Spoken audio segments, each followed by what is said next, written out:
Hello, I'm here to review The Japanese Lover by Isabel Allende. This novel came out in November of 2015, so just a few months ago, and Isabel Allende is the author of the very famous novel, The House of the Spirits. This one is not set in South America, it is set in the United States and in Europe. It spans from about the time of World War II to approximately present day. We have two main characters in this novel, really, both women.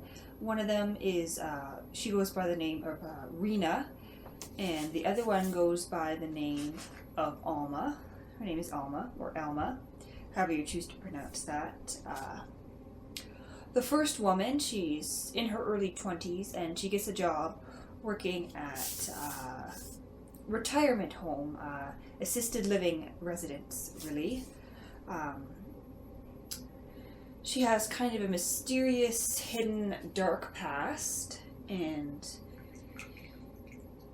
she has trouble making connections with people, being in romantic relationships, and of course, a young man by the name of Seth takes an interest in her, and he literally must pursue her for years in this novel until he finally finds out her story.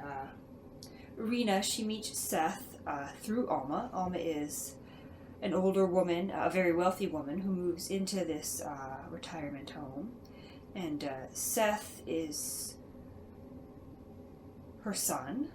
And Rena and Seth soon realize that Alma has a secret that she's hiding. She receives letters in the mail, and they discover that she has a secret lover, thus the Japanese lover.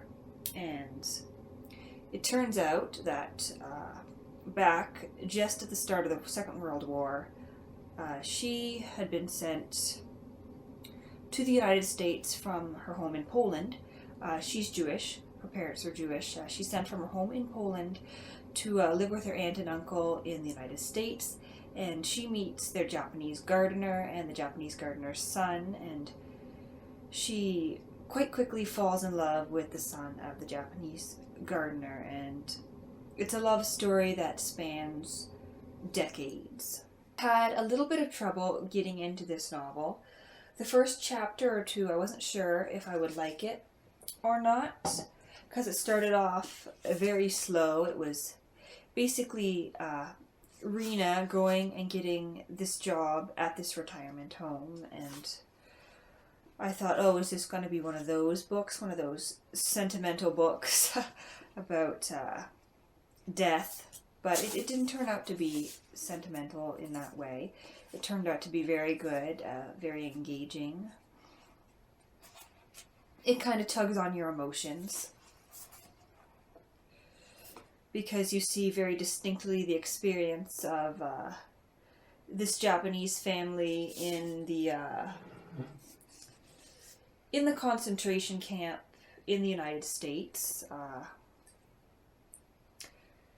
I'm sure most people know that during the Second World War, governments in North America, in the United States, and in Canada too, illegally arrested and detained most of their Japanese citizens, or American and Canadian citizens, second and third generation even, who happen to have Japanese ancestry, took their land, took their property, basically put them in camps for the duration of the Second World War.